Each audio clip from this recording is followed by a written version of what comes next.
أشهد أن لا إله إلا الله وحده لا شريك له وأشهد أن محمدا عبده ورسوله أما بعد فأعوذ بالله من الشيطان الرجيم بسم الله الرحمن الرحيم الحمد لله رب العالمين الرحمن الرحيم مالك يوم الدين إياك نعبد وإياك نستعين اهدنا الصراط المستقيم صراط الذين أنعمت عليهم غير المغضوب عليهم ولا الضالين. Halifatul Mesih peti, da Allah bude njegov pomagač, je rekao: danas ću da govorim u vezi borbe Benu Mustalek. Gazva Murasi se također naziva. Historičari se razilaze kad je ova ekspedicija se desila. Prema Tabari i Ibn Hišamu, Ibn Isaku, da se desila u Šabanu 6. poslije hidžre, a neki historičari govore da se desilo u 5. hidžretskoj. U Sahiju se spominje da prenosi Musa bin Ukba, a neki govore da se desila u 4. poslije hidžre. Alama ibn Hadžar al-Askani, komentator Buharija, kaže da je ovo greška i da se desilo u 5. hidžretskoj. Hazreti Mirza Bešir Ahmed Sahib radijallahu anhu je zapisao i istražio u vezi ove ekspedicije i da se ovo desilo u Šabanu 5. hidžretskoj. Ova ekspedicija se desila protiv Huza plemena Benu Mustalek i zbog toga se naziva Gazva Benu Mustalek. I oni su živjeli blizu izvora Murejsi i zbog toga je poznata kao Benu Murejsi borba ili ekspedicija. 116 milja udaljena od Medine, bunar Murejsi. Benu Mustalek su bili prijatelji Kurejšija kao prijateljsko pleme. Oni su se sakupili blizu Mekke i svi su obećali da će kao pomoći Kurejšijama i oni su zbog ovoga bili poznati kao Ahabiš i oni su bili također dio Kurejšijske armije u toku Uhuda. Jedan razlog ove ekspedicije je zbog toga što su oni bili kao postali hrabri u vezi opozicije islama i neprijateljstva prema islamu i prekršili zaista sve granice i mjere toga i nisu također Kurejšije pomagale i zbog toga što su oni bili protiv muslimana na Uhudu također i sada su otvoreno svoje neprijateljstvo izrazili protiv muslimana. Drugi razlog je bio zbog toga što je glavni put koji je išao prema Meki bio pod njihovom Benu Mustalik kontrolom i oni su imali tu snagu da zaustave muslimane da idu u Meku. A treći najveći razlog je bio Haris bin Abi Zarar, vođa Benu Mustalik plemena, je podstakao svoje pleme i druge Arape da idu u rat protiv poslanika sallallahu alejhi ve sellem. I otprilike 96 milja od Medine je počeo da sakuplja armiju.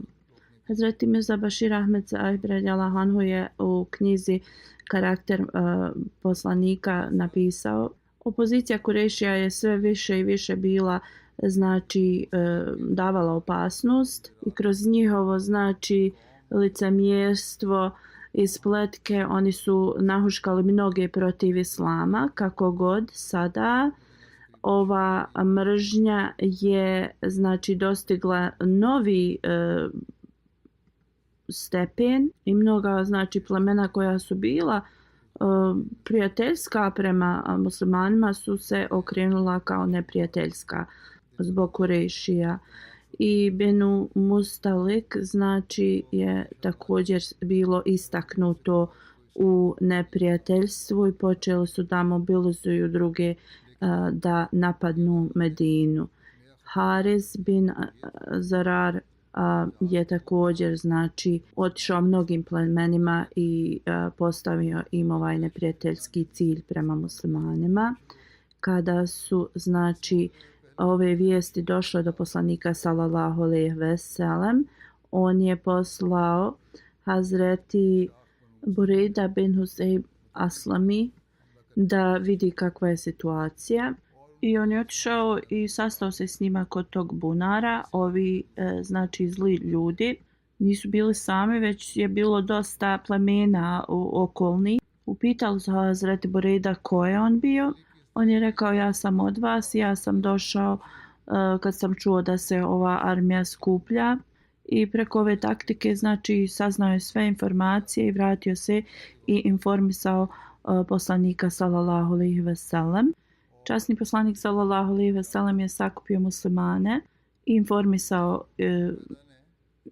ih je u vezi neprijatelja i tako su se muslimanska armija mobilizovala i krenuli su. Detalje u vezi ovoga sljedeći. Prema jednom hadisu časni poslanik sallallahu alejhi ve sellem je postavio Hazreti Zeid bin Harsa kao glavnog u Medini. A Ibn Hišab spominje ime Zer Gifari. Numeila bin Abdullah ime se također spominje. U svakom slučaju ova armija je krenula. Muslimanska armija imala 700 znači vojnika. Časni poslanik sallallahu alejhi ve sellem je također krenuo iz Medine u ponedjeljak 2. Šabana u 5. hidžretskoj i krenuli su prema Benu Mustalek. Hazreti Masud bin Hurejda u ovoj borbi je bio vodič. U ovoj ekspediciji muslimani su imali 30 konja, muhadžiri su imali 10. Časni poslanik sallallahu alejhi ve sellem je imao 2 konja, Lazaz i Zer. Muhadžiri koji su imali konje, njihova imena su Hazreti Ebu Bekr, Hazreti Omer, Hazreti Osman, Hazreti Ali, Hazreti Zubeir, Hazreti Abdurrahman bin Auf, Hazreti Talha bin Ubejdullah, Hazreti Mikdad bin Amr. Od Ensarija bilo je 20 ashaba koji su imali konje. I 15 imena njihovi se spominje, je zabilježeno. Hazreti Sad bin Muaz, Hazreti Usaid bin Hudejr, Hazreti Abu Abs bin Džabr, Katada bin Numan, Oem bin Suajda, Avam bin Adi, Hazreti Sad bin Vejd Ašali, Hazreti Haris bin Hazma, Muaz bin Džabal, Hazreti Abu Hudada, Ubej bin Kab, Hazreti Ubej bin Munzir, Zijad bin Labid, Farva bin Amr, Hazreti Muaz bin Rifa bin Rafi. U svakom slučaju, dalje detalji su spomenuti, da mnogi licemjeri su krenuli uz poslanika sallallahu alejhi ve sellem na ovu ekspediciju. Prije toga oni su znači to izbjegavali i zašto su to uradili sada? Oni nisu imali želju znači za džihadom, ali su krenuli ako budu uspješni da znači dobiju ratni plijen. Hazreti Mirza Bashir Ahmed Sahib u vezi ovoga je zabilježio. Kad je poslanik sallallahu alejhi ve sellem dobio vijesti u vezi ovoga, Burejda bin Musaid je znači poslanik je poslao njega prema Benu Mustalek da znači sazna informacije i da se odmah vrati čim sazna nešto. Kada je Burejda znači stigao, on je našao veliku znači skup i znači bili su se spremali da napadnu na Medinu. Odmah se vratio i rekao ove detalje poslaniku sallallahu alejhi ve sellem i prema ovome znači informacijama poslanik sallallahu alejhi ve sellem je naredio da muslimani krenu prema njima umjesto da oni znači napadnu na Medinu. Mnogi broj znači ashaba je krenuo, također i licemjera su krenuli s njima. Poslanik sallallahu alejhi ve sellem je ostavio Ebu Zar Gafari u Medini kao glavnog ili Zeid bin Harsa prema drugim prenošenjima kao emira Medine i krenuo ime Allaha u Šabanu 5. hidžretskoj. Znači imali su 30 konja, imali su dosta kamila. Muslimani su znači putovali na ovim kamilama i konjima i znači mijenjali su se. Zatim je za Bašir Ahmed Sahib dalje piše: u toku ovoga muslimani su našli znači špijuna nevjernika i zarobili su ga i doveli ga poslaniku sallallahu alejhi ve sellem. I poslije znači pitanja i kada su zaključili da je zaista špijun nevjernika, poslanik sallallahu alejhi ve sellem je pokušao znači da sazna više informacija, ali on nije htio ništa da govori. Zbog toga, zbog njegovog karaktera i svega, Hazreti Omer radijallahu anhu ga je znači ubio. To su bila ta pravila rata. I onda muslimanska armija je nastavila njihov put prema ovom mjestu.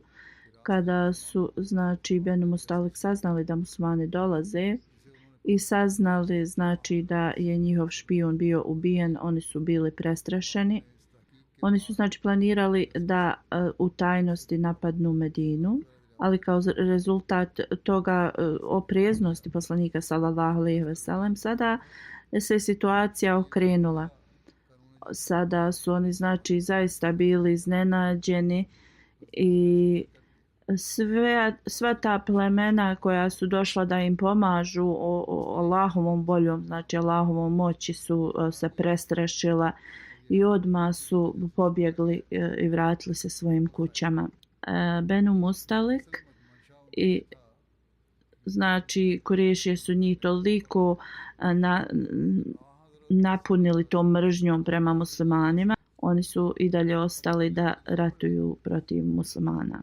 I potpuno su ostali u istom znači stanju da se bore protiv muslimana. Kad je poslanik sallallahu alejhi ve sellem došao do Murejsi, njegov znači šator je bio napravljen i tada je Hazreti Ajša radijallahu anha bila uz poslanika sallallahu alejhi ve sellem. Neki istoričari kažu da je Salama bila tu. Također da je ona bila uz Hazreti Ajšu radijallahu anha. Alama ibn Hajar je rekao za ovakav hadis da su slabi. Taj hadis koji spominju da je i Salama bila prisutna. Prema njemu, znači on kaže riječi Hazreti Ajše radijallahu anha koja su zabilježena u Sahih Buhariju, Harađa Sahmi, to jeste da je ona bila izvučena da ide uz poslanika sallallahu alejhi ve sellem. Iz ovoga možemo zaključiti da je bila samo Hazreti Ajša radijallahu anha koja je išla u ovu ekspediciju. Slogani muslimana u ovoj ekspediciji su bili, Ibn Hišam je zapisao: Ja mensuru amit amit. O ti koji imaš pomoć, donesi smrt, donesi smrt. Ovo je bilo također da muslimani u toku noći se mogu prepoznati i da nema nikakve znači kao ustručavanja, jednostavno to je bio njihov slogan. Poslanik sallallahu alejhi ve sellem je znači poredao svoju vojsku, zastavu muhadžira je nosio Ebu Bekr radijallahu anhu, a drugom hadisu se prenosi da je bila data Amaru bin Jasiru. Hazreti Saad bin Ubada je nosio ensarijsku zastavu. Poslanik sallallahu alejhi ve sellem je naredio Omeru radijallahu anhu da govori: o ljudi, recite da nema drugog Boga osim Allaha i zaštitite svoje živote i svoju imovinu kroz Allaha. Hazreti Omer je ovo uradio, ali nevjernici su odbili ovaj poziv njegov. Onda su počeli da ratuju, strijele su znači ispaljivali jedni prema drugima. Neki idolopoklonik je ispalio prvi strijelu, da su muslimani ispaljivali svoje. Onda je poslanik sallallahu alejhi ve sellem naredio svojim ashabima da napadnu i onda su znači svi zajedno napali i nijedan znači nevjernik nisu dali mu šansu da pobjegne. 10 su bili ubijeni, a ostali su bili zarobljeni. Znači, zarobljeni su bili muškarci, žene, djeca, životinje. Mirza Bashir Ahmed je zapisao u vezi ovoga. Kada je poslanik sallallahu alejhi ve sellem došao u Moreisi, gdje su Benu Mustalik bili, znači, časni poslanik sallallahu alejhi ve sellem je naredio da se kamp napravi i kada je, znači, poredao armiju i kada im je dao te zastave, poslanik sallallahu alejhi ve sellem je rekao da im kažu ako se, znači ako promijene mišljenje u vezi njihovog neprijateljstva i ako oni zaustave svoju, znači, mržnju i spletke prema muslimanima i ako prihvate, znači, pravila koja je poslanik sallallahu alejhi ve sellem tražio od njih, da će im podariti mir. Ovdje se ne zabilježava, nije zabilježeno da je tražio da oni promijene svoju religiju. Ovdje se spominje da ako oni prihvate da, znači, pravila poslanika sallallahu alejhi ve sellem, da će se muslimani vratiti nazad. Kako god oni su to odbili i pripremili se, znači, pripremili se za rat i zabilježeno je da je prva strijela ispaljena od strane nevjernika, Benu Mustalik ljudi. Kad je poslanik sallallahu alejhi ve sellem ovo vidio, onda je naredio muslimanima da se bore protiv njih i, znači, ispaljivali su ove strijele i onda poslanik sallallahu alejhi ve sellem je naredio muslimanima da iznenada ih napadnu. Znači, tada su nevjernici jednostavno bili izgubljeni i cijelo pleme je bilo okruženo i bili, znači, natjerani da spuste svoja oružja.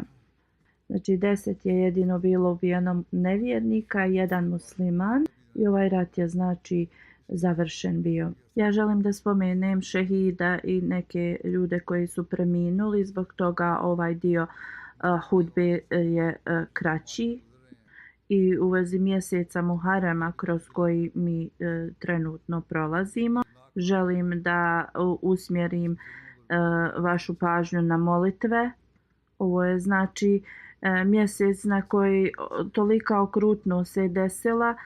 Časni poslanik sallallahu alejhi ve sellem, poslanikov unuk, znači, i drugi članovi njegove porodice su bili ubijeni u tom mjesecu. Umjesto da muslimani dobiju poruku i da jednostavno se prizovu, oni i dalje prave okrutnosti. U toku mjeseca Muharrema incidenti protiv šija i suni muslimana i teroristički, znači, napadi se i dalje dešavaju, gdje s oba dvije strane životi se gube.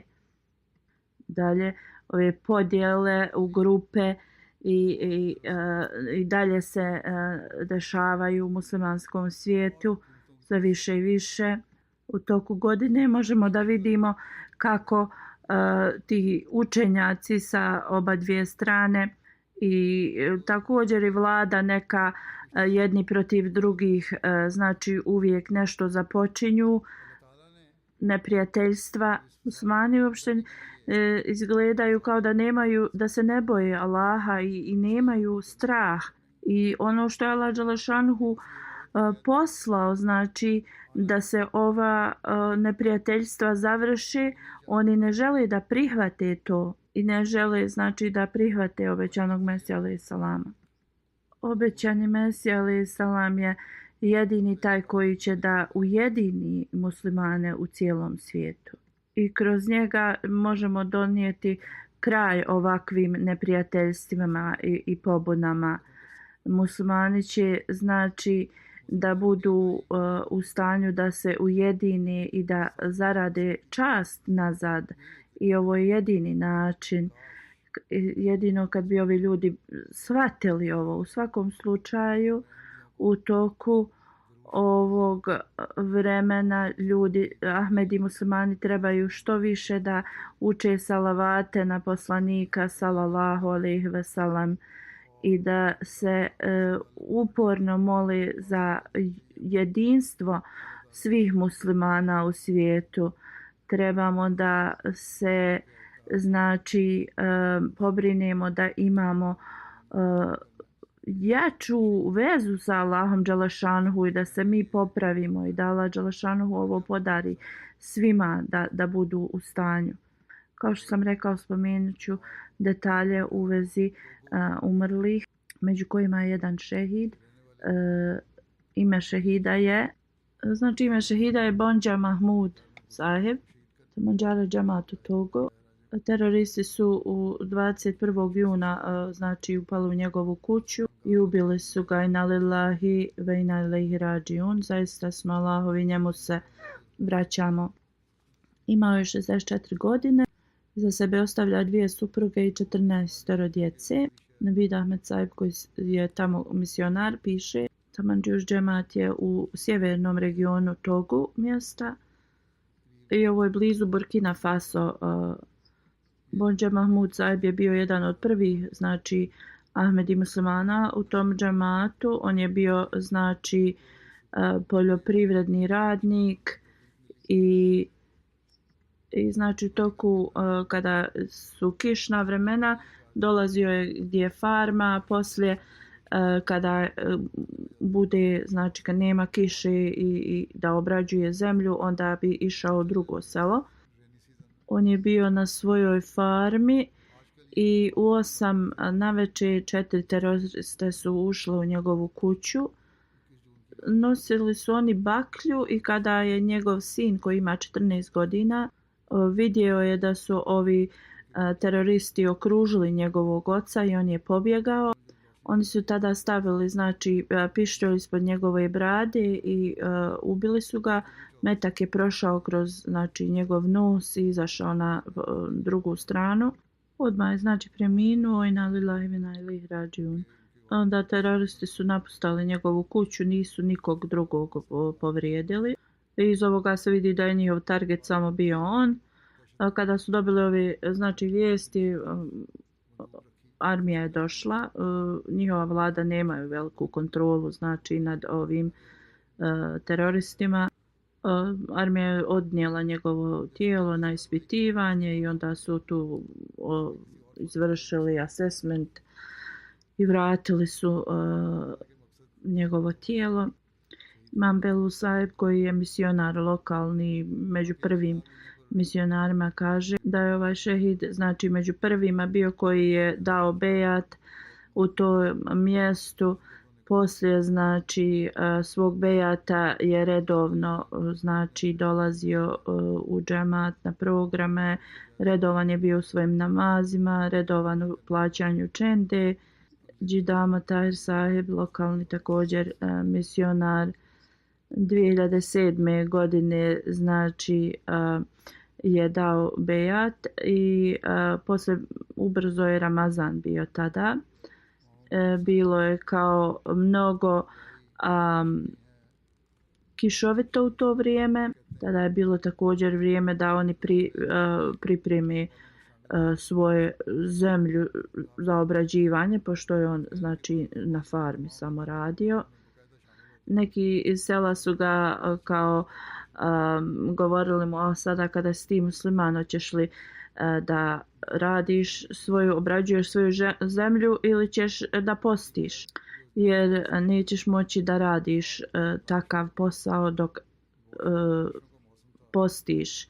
A oni su govorili: mi ćemo da kao budemo u stanju da obrađujemo svoju zemlju i naša kao plodovi će biti bolji od tvojih.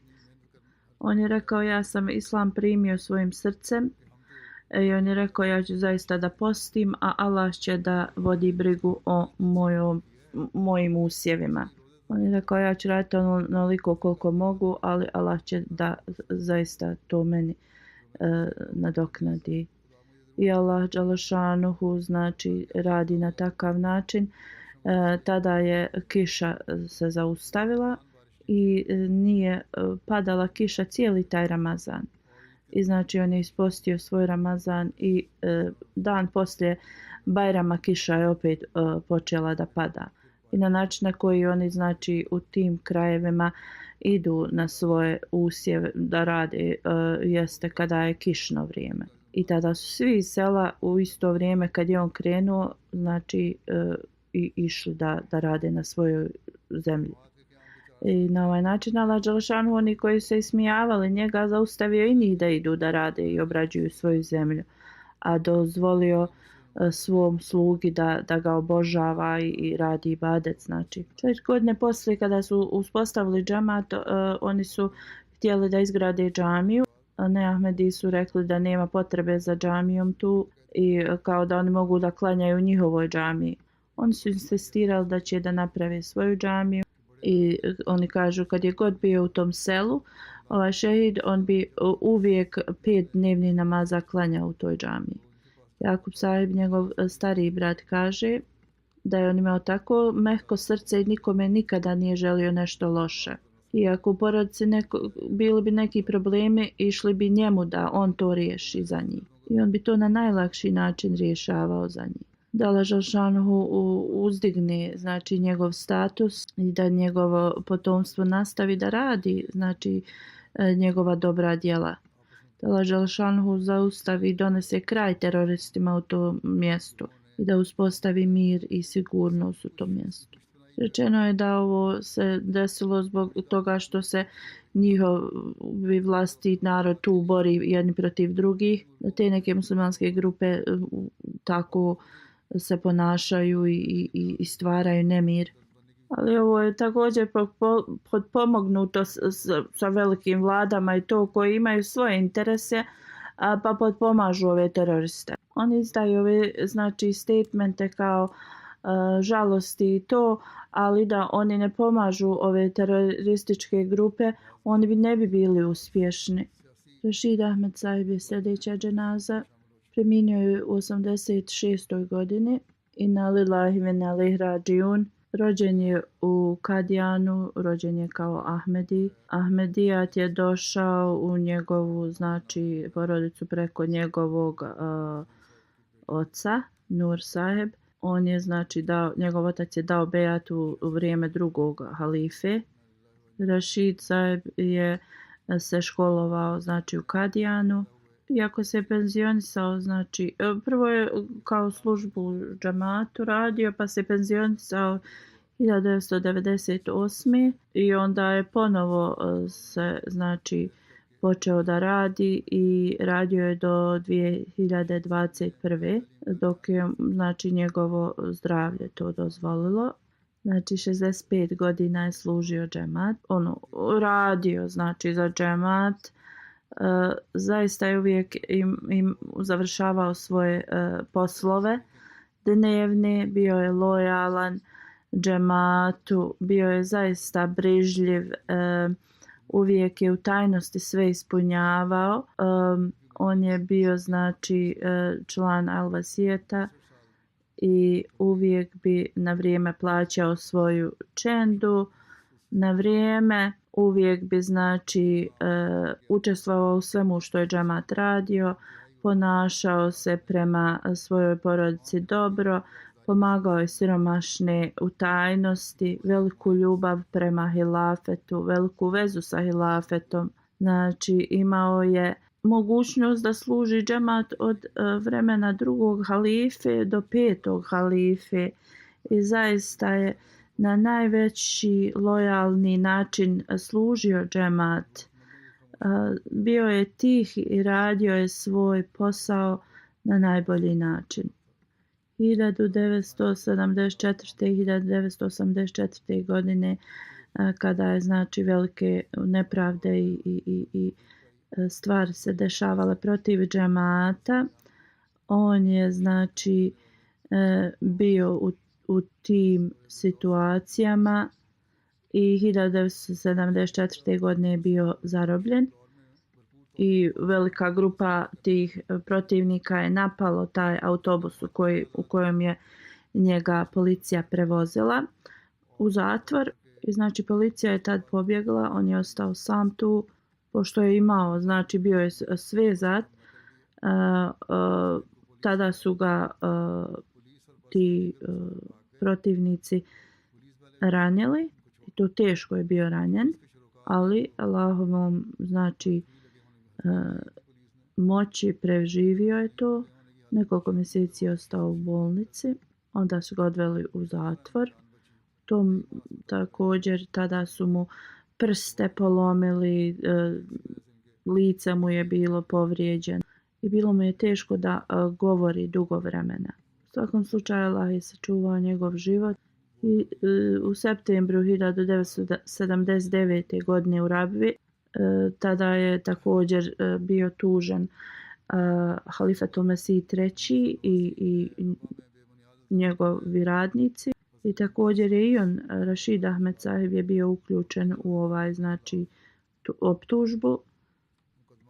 1987. također su druga optužba bila im dodata.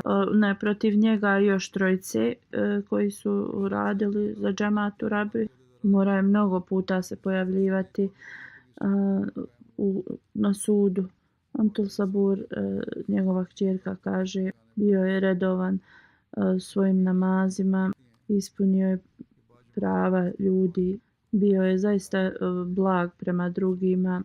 Mnogo puta bi odustao svojih prava da bi drugima bilo bolje.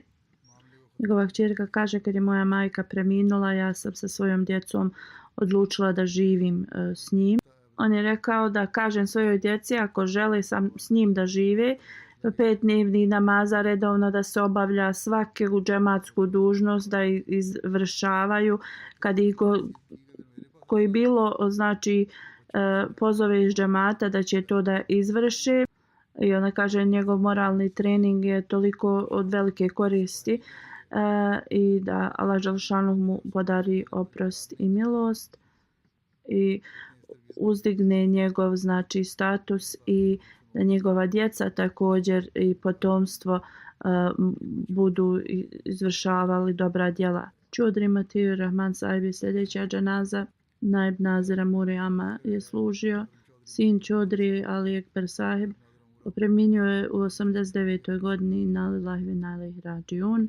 Rođen je kao Ahmedi. Ahmedijat je znači došao preko njegovog oca Čudri Ali Ekber Sahib, koji je imao čast da u februaru 1916. godine znači prihvati Ahmedijat u vrijeme drugog halife. Njegov otac poslije kada se je Pakistan odvojio, Naib Talim je služio kao Naib Talim. U Kadijanu je on se školovao, osnovnu školu. Bio je prosvjetni radnik i poslije kada se penzionisao, onda je odlučio da služi džemat. Naib Nazir Murijama je služio znači tu funkciju dok nije preminuo. On je bio vrlo tiha osoba, ali veliki radnik. Imao je mnogo ekscelentnih kvaliteta, odličnih kvaliteta. On je znači od mladosti bio u vasijetu. Uvijek je to redovno plaćao, redovno je klanjao, redovno je znači udjeljivao i imao je veliku ljubav prema učenju. Bio je vrlo ljubazan prema svima. Ako je se uvijek nešto desilo između radnika s kojima je on radio, on bi bio prvi da pruži ruku i da to se završi, ta situacija. Znači, sve što mu je dato da završi, što prije to izvršio. Nije volio da rad kao čeka. I ovo je njegov kvalitet bio do kraja života njegovog. Znači, nikada nije želio da bilo kakav rad džematski ne bude završen. Uvijek je govorio da svi ostanu u vezi sa hilafetom i da slušaju i izvršavaju džematske dužnosti. i uvijek bi znači govorio svima koji su mu bili bliski da je ogromna blagoslov biti u vezi sa hilafetom i poslušnost hilafetu. Njegova supruga je preminula nekoliko godina prije, ima jednu kćerku i njen muž je također preminuo. Sve ove znači gubitke je sa najvišim saborom on podnio, da mu Allah podari oprost i milost i uzdigne njegov status. Manzur Begam sahiba je sljedeća dženaza. Ona je bila supruga Mahmud Ahmed Bati sahib iz Sergode. Nedavno je preminula i nalillahi wa inna ilaihi rađiun. Hazret Chaudhry Ghulam Hussain sahib je bio njen svekar koji je bio znači ashab obećanog Mesija alejhi salama. Ahmedijat je došao preko Amidže u njihovu familiju. Chaudhry Nabi Atal Ahmed sahib. Oni su znači posle neke debate koje su čuli prihvatili Ahmedijat. Chaudhry Ahmed Molvi sahib, otac od ove koja je preminula, 1934. godine je primio Ahmedijat. Znači učio je u vezi Ahmedijata jedno 3 godine, istraživao. Njen supreg Mahmud Ahmed Bati i sin također su bili zatvorenici radi znači na Allahovom putu i njen brat je također 1991. godine bio ubijen zbog toga samo što je Ahmedi. Ona je bila Musija, iza sebe ostavlja 3 kćerke i 7 sinova. Abid Mahmud Bati sahib, jedan od njenih sinova, znači je dao život u službu džemata. On je misionar. On je znači direktor u Tanzaniji džamije Ahmedije i potpredsjednik Tanzanije za džamat. On zbog svojih obaveza i službe u džamatu nije mogao da dođe na dženazu svoje majke. Kajum sahiba, predsjednica Leđne, kaže, ja sam imala čast da služim kao predsjednica Leđne 15 godina. I u toku ovog perioda mogla sam da vidim njene odlične kvalitete. Redovna je bila u klanjanju svojih namaza, postu i dok god su žene bilo im dozvoljeno da dolaze da klanjaju u džamiji, uvijek je dolazila petkom i sjedla u prvom safu. Sada žene ne mogu ići u džamiju ni na Bajram ni na džumu, moraju ostati znači u kući i čekaju da bi im ovo bilo dozvoljeno da mogu ići. Molite se za njih da Allah dželešanu im podari da mogu znači da idu, da Allah dželešanu podari milost ljudima u Pakistanu. U toku Ramazana je redovno išla na taravije, znači kad su mogle. Ona je uvijek znači govorila i svojoj djeci i unučadima da budu povezani sa džamijom, da odgojila je svu svoju djecu na najbolji način, uvijek ih je motivisala da trebaju da služe džamat. Kevser Mahmud sahib, njen sin, kaže da je uvijek ona davala finansijske znači žrtvovanja od svog novca i uvijek bi znači vasijat plaćala od znači svog novca. Mi smo govorili mi ćemo joj za nju to platiti, ali ona to nikada nije dozvolila. Ona je kaže, ja sam uradila vasijat radi Allaha i to je moja dužnost da ja ispunim svoj vasijat. Imala je veliku čast, znači ili držala je svoju vjeru kao to je bila njena čast. 1989. džemat u njenom selu je prolazio kroz velike znači opozicije i probleme i ovi oponenti su htjeli da pale kuće Ahmedi muslimana i da uzmu džamiju. Ona je tada rekla svojim sinovima i suprugu, idite u džamiju, zaštitite džamiju, ja ću da branim našu kuću. U to vrijeme njen suprug sinovi, otac su bili zarobljeni, ali ona nije pokazivala nikakvu zabrinutost. Njen sin kaže, ona je provodila svoje noći plačući Allahu dželešanuhu i molila se Allahu da Allah dželešanuhu podari da njen čovjek, njena djeca stoje uz džemat u ovim teškim periodima. Da joj Allah podari oprost i milost i uzdigne njen status i da njena djeca nastave, znači njena dobra djela i da izvršavaju kao što je ona to radila. Sljedeća dženaza je od Master Sadat Ahmed Ashraf, koji je bio znači tjelohranitelj Halifetul Mesih II. Radijallahu anhu. Nedavno je preminuo u 83. godini na lillahi ve inna ilaihi rađiun. Iza sebe ostavlja suprugu, 3 sina i 3 kćeri. Jedan njegov sin je misionar, Usman Ahmed Tali Saheb, i on služi u Sierra Leonu. On nije mogao da prisustvuje očevoj dženazi. Usman Saheb, misionar, piše: moj otac je bio profesor. 1963. godine se odazvao pozivu Hazreti Muslima Mauda radijallahu anhu i preselio se u Bisharabad Sind i tu je podučavao arapski u Talimul Islam školi. Prije nego što se preselio u to mjesto, u Darul Rahmet Gandhi je živio.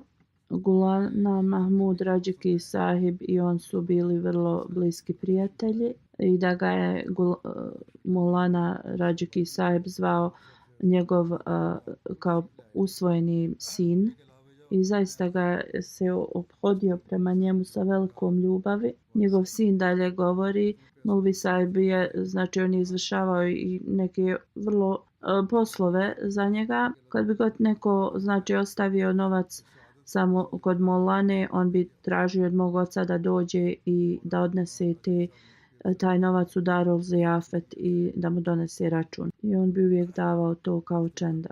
Onda je kaže, jednom bilo je ljeto, Hazret Molana Rađiki Sahib je došao kod nas i pokucao je na vrata.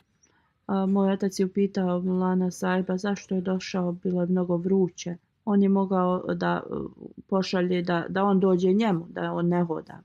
Molvi Sahib je rekao mom ocu, ako si ti trebao novac, ti si trebao meni to da kažeš. Onda je Hazret Molana počeo, govorio mu, Allah dželešanuhu mi je to rekao da tebi treba novac i da dođem da ti da. Molana Rađiki Sahib je tada dao novac mom ocu i otišao je. Znači, ovo je kakvo je on imao znači vezu sa Allahom dželešanuhu. A njegova poslušnost hilafetu je znači zaista bila velika. Misionar, njegov sin dalje piše, neko vrijeme prije ja sam ga posjetio i kada sam vidio kakvo je njegovo znači zdravstveno stanje, ja sam ga pitao da tražim da ostanem duže vremena u Pakistanu, ali on je tada oštro rekao, nikad to ne pomišljaj više. Niti mi ovo kad reci. Halifa te postavio tu i tu ti trebaš da budeš. I služi džemat i štiti džemat do zadnjeg svog daha. On je meni i mojim kao djeci govorio da kad god putuju non stop uče salavate na poslanika sallallahu alejhi ve sellem ili la havla ve la kuvvete illa billah. Kada je polagao neki test arapskog i sada pitanja su neka bila koja nisu bila dio znači tog predavanja. I ovi koji su bili prisutni vidjeli su kako on piše. Poslije su ga pitali kao mi nismo mogli ni onaj test da ispunimo što na tim papirima, a ti si ekstra papire tražio i pisao. On kaže ja sam pisao sve što sam znao i onda sam također kasidu obećanog Mesije napisao, pa ako neko pročita ili će znati da je ovo Ahmedi pisao ili će pomisliti ko je ovo napisao. I on je rekao ovo će biti kao tablik. Allah Đelšanuhu ga je blagoslovio i on je bio jedan od trojice koji su samo položili taj test. I ovo su bili samo blagoslovi Allah Đelšanuhu i blagoslovi te što je napisao kasidu obećanog Mesije. I uvijek je znači učio Kur'an i kasidu obećanog Mesija alaih salam. I često bi plakao kad bi to radio. Bio je uvijek spreman da služi i govorio bi razne priče u vezi džemata. Uvijek je bio prvi da dođe na džematski program. Da Allah Đelšanuhu mu podari milost i oprost i njegova djeca da nastave.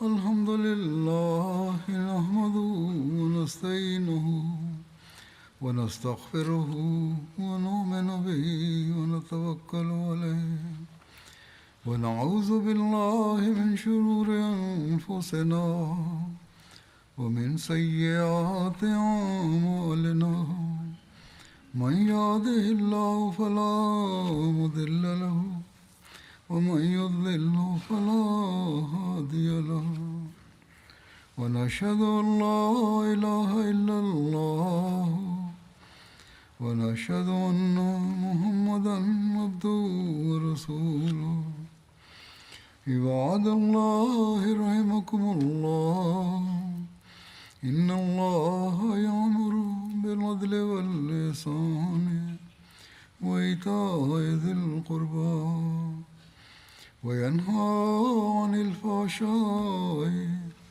والمنكر والبغي يعظكم لعلكم تذكرون اذكروا الله يذكركم وادعوه يستجب لكم ولذكر الله أكبر